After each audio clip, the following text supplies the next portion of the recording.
car jump starter na kayang mag-start kahit low-bat o kahit hindi mo i-charge. Pwede. Parang nakakaloko, no? Pero actually guys, pwede talaga. Ito mga bossing yung car jump starter na nasa akin na matagal na rin guys, ilang taon na rin sa akin to. Pero hanggang ngayon, buo pa. Tsaka actually, ito talaga yung car jump starter ko na tumagal. Pakita ko sa inyo ha. Low-bat to mga bossing. Ayan, makikita nyo. Ito yung power button nya. Kahit i-on ko ng i-on, ayaw. Kahit diinan natin, wala yan. Kasi nga, low-bat siya. Drain. Wala siyang karga. Pero ipapakita ko sa inyo ngayon na kaya niyang pa-start din. Ito Honor type jeep ko. Low-bat dito mga boss. Actually, mahina na rin battery nito kasi natenga to ng ilang taon. Pakita ko sa inyo ha.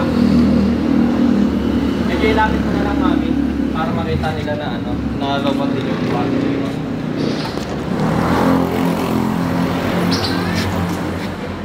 Yan. Yan o, nakikita nyo? Ayaw mag-start. Tapos talagang lumalagitik lang. Okay? So ito, para mapatunayan natin syempre na walang trick, walang daya itong ating car jump starter na to, walang cut yung video natin. Mabilis lang naman to guys. Pero technically nga pala, bago ko pasimulan yung demo, technically sina-charge pa rin siya. Pero hindi na siya kagaya ng mga traditional na car jump starter na may charger at isasaksak mo sa wall outlet. Ito mga boss, kahit drain yan, pwede nyo na itong direktang ilagay sa battery. Pakita ko sa inyo. Ito. Pag kinagbit natin yan, positive to positive, negative to negative. Ito, pakita ko. Pag kinabit ko, automatic yan, magkakaroon yan ng charge. Magcha-charge yan. Ayan. 22%, 12.2 volts. Yung 12.2 volts na yan mga bossing, yan yung karga pa nitong battery natin. Kita mo hinihigop pa niya yung power ng battery natin, 11.3 volts na lang. Tapos 34% na siya, 36, 38. Ayan, tumataas na. Wait lang natin guys, mag 100%. So, papakita ko sa inyo na kaya niyang start. Magdadaldal na lang ako rito, no? Saka pala, ito, lapit ka ulit. Layo na layo yung cameraman ko. Yung car jump starter na to, iba nga pala siya sa mga typical na car jump starter na nakikita nyo na gumagamit ng LED battery. Yung iba lithium battery, yung iba LiPo4 batteries. Pero ito mga bossing, wala siyang battery sa loob. Kaya kahit na ilagay nyo to sa loob ng sasakyan, mainit, hindi siya delikado na bakit bigla siyang lumiyab. Kasi ang laman nito is super capacitor. Okay, capacitor ang laman niyan mga bossing. Tapos, sa mga magtatanong nga pala kung saan ko nabili itong init, grabe. Sa mga magtatanong saan ko nabili ito, sa abroad ko talaga ito nabili. Actually, wala nito dito. Pero may nakita ko nito sa Lazada and Shopee. Super capacitor din. Pero hindi yata gantong brand eh. Kasi mahal ito eh. Pakita ko na lang sa inyo. Check nyo na sa comment section yung nakita kong super capacitor sa Lazada and Shopee. Pero may pangalan din naman yung nakita ko. Ito. Subuko lang kasi. Yan. So, 84% na. Grabe. Parang nag-sunbathing habang hinihintay mag 100%. Tignan nyo guys.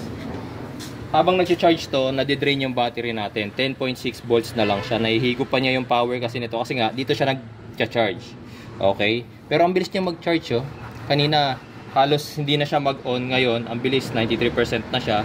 Hintayin lang natin yung 100%. Tapos tutunog to. Wait na, 4% na lang.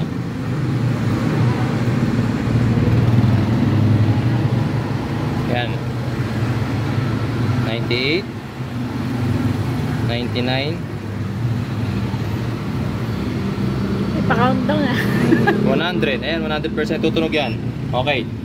Ngayon, nag-flat bar to, pindutin natin. Siya ngayon, guys, binuboost niya. Siya ngayon yung nagpapasa ng voltahe rito sa battery natin. Pag yung tunog niya, mahaba na, pwede tayo mag-start. Ayan na.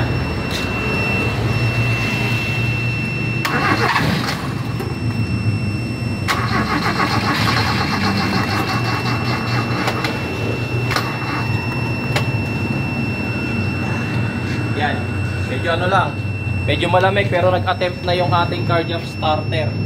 Disconnect lang muna natin. Mahina na kasi talaga tong battery na to guys. Kaya ito, tuloy-tuloy lang natin ha. Tingnan nyo mamaya. Hintay lang natin mamatay ulit. Tapos 100% natin ulit. Pa-fast forward ko na lang siguro yung video. Wait lang. Hindi ko lang munang mamatay yung display.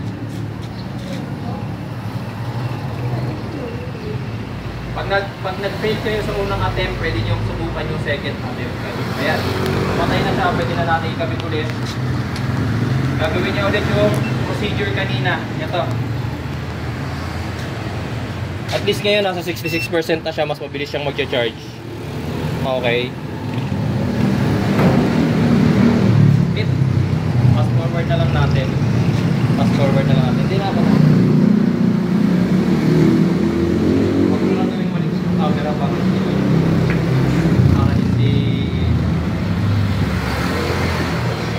Para makita na fast forward.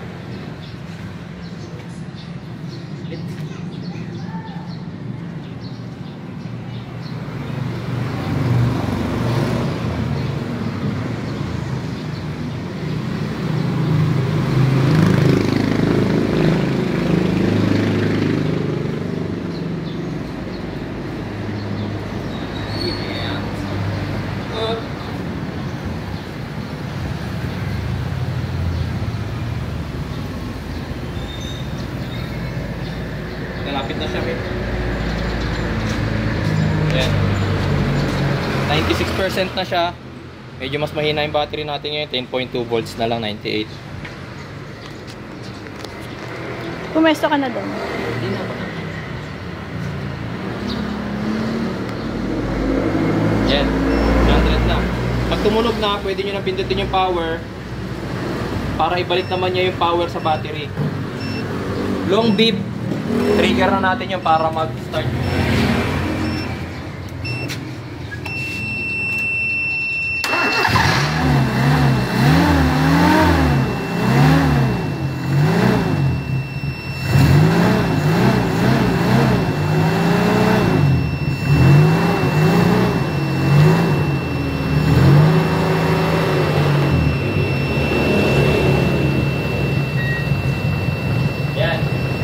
Nakita nyo guys, kanina medyo nahirapan tayo sa unang attempt kasi nga syempre unang-una cold start, pangalawa matagal na natenga tong owner type Jeep ko. Sa mga nakakaalam, years to natenga, kakakondisyon ko lang nito nung isang araw kaya medyo hirap mag-start.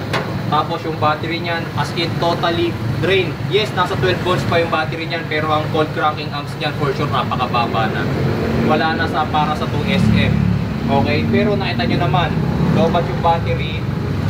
Yung car jump starter natin kumuha lang ng power sa kanya. Pero ayan, nag-start na, mandar na yung ating sasakyan. Diba? Yun, so bahala na kayo guys ha. Ito, hindi ko pinopromote. Sinishare ko lang sa inyo. Kasi ito yung car jump starter ko. Actually marami na ako na-test na car jump starter. Pero yung isa car jump starter na tumagal, tsaka pinaka nagagamit ko. Kahit sa mga diesel engines, pwede to. Basta 12 volts lang ha, kasi may mga diesel engines na 24 volts eh, okay? Sa mga maghahanap, check nyo na lang sa comment section yung kamukha nito. Super capacitor din yun.